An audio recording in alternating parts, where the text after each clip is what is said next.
Muling magbabalik sa mga sinihan ng SM ang Movies for the Blind, isang programa ng SM Cares kapartner ang Project Adam o Audio Description Awareness Movement. Nagsimula ito 6 na taon na nakakaraan, subalit natigil lamang noong panahon ng pandemya. Sa pagkipagtulungan ng iba't ibang organisasyon ng mga may kapansanan sa paningin at pandinig ay muling mapapanood sa lahat ng sinihan ng SM sa buong bansa ang Movies for the Blind para mas marami pang mabibinipisyuhan ang programang ito. Ayon kay Engineer Bien Mateo, Senior Vice President for Operations at Director ng SM Cares, nakapokus ang programang ito sa mga kapatid nating may kapansanan sa paningin at kapansanan sa pandinig. Anya kahit na ordinaryong sine, sila ay masisiyahan kapag napanood nila ang tinatawag na Movies for the Blind kasama ang kanilang pamilya sa pamagitan ng audio-visual description. Mahigit 400 individual ang dumalo sa event, katuwang ang Resources for the Blind, MTRCB at iba pang organisasyon ng mga PWDs. Kabilang sa mga pelikula na mayroong audio-visual description ay ang The Beauty and the Beast. A wig. Voila. The beast grins foolishly. Okay, I can fix this. The beast wearing rouge slumps dejectedly. Belle in a yellow gown, her hair fashioned with delicate pale gold clips, turns to the garderobe. Oh, beautiful. Experience ko po dito is, una naka-aircon ka, tapos ganito pala yung experience na para kang nanonood sa isang hotel na malaki, gano'n. Ayun, Opo. actually malaki talaga yung sinihan. Opo. Malaki yung screen na pinapakalaki. Kaya siguro yun ang naging pagbabago sa ano mo. Pero sa pakinig, naririnig mo naman. Opo. Wala ka namang problema sa... Wala po. wala. Ano pangalan mo ate? Anteya po. Opo. Opo. Meron ka bang gustong sabihin sa SM Cares?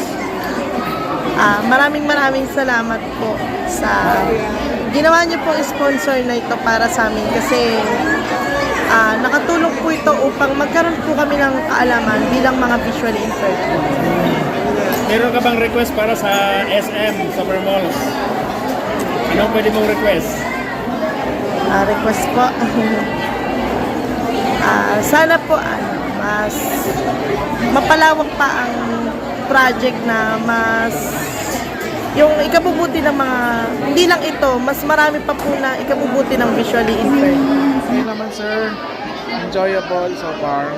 Nakaka-relate lalo na sa mga yung scene na walang dialogue. Naintindihan niyo naman po. Tapos, malinaw po. Mas naging enjoyable po yung movie, mas naging naintindihan po yung scenario because of the audio description po. So yung dating hindi po namin maintindihan dahil wala siyang kwento, puro music lang o kaya sound effects lang. Ngayon po mas naintindihan na po siya. So mas na-enjoy po yung movie. First of all po, nagpapasalamat po ako sa pamunuan ng SM for allowing us to have this kind of event. It really makes a difference po sa buhay po ng mga may kapansanan sa paningin kasi sa ngayon po mas naiintindihan na po namin, mas nai-enjoy na po namin what a true movie is. So salamat po sa collaboration, sa partnership na inopen po ng SM for the organization po.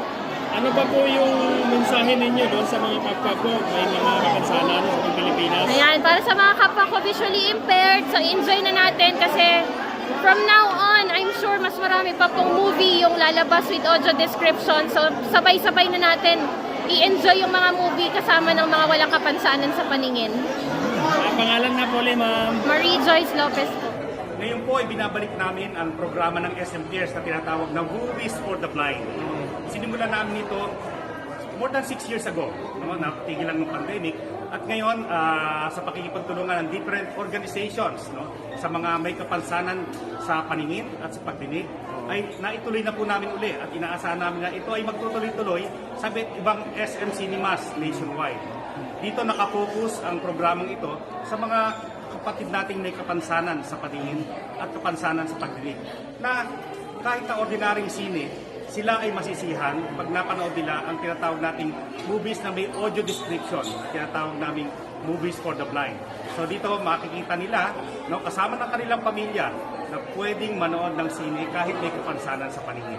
Yan po ay mas magandang maniwanagan natin pag napanood natin yung mismong movie, no, na may tinatawag na kasamang audio description. So habang pinapalabas yung movie, ay merong nagkukwento na kasama siya sa script, sa sounds ng movie. No? So para kang nakikinig ng drama sa radyo. So kahit na hindi mo nakikita yung scene, no, ay merong nagkukwento sa iyo, no, kung ano yung nasa screen. No? So dito talagang kahit na may kapansanan ka sa paningin, ay talagang maiintindihan mo kung ano yung movie. Sir Ben, regular na yearly gaganapin po ito dito sa SM Mega Mall o sa ibang mga cinema ng SM gaganapin din po. Dahil ito ay tinatawag na special screening, no, sa pakikipag-ugnayan at ugnayan sa mga persons with disabilities organizations, ito ay ini-schedule natin. Pag gusto namin i-roll out, gusto namin i-roll out ito sa iba't ibang SM cinemas nationwide para mas maraming maabot ang programang ito. Sir, paano po kung yung nanonood blind na wala pang pandinig? Okay. So magandang question yan. Dahil kasama rito sa Movies for the Blind ay yung mayroong subtext na. No? So ibig sabihin kahit mayroong kakapansanan sa pagdinig, mababasa mo yung script doon sa sinasabi sa movies. Ano po yung mga nakapaloob doon sa panonoodin nila ngayon, Sir Ben? Ngayon, ang nakuha naming movie na merong audio description ay yung Beauty and the Beast. No?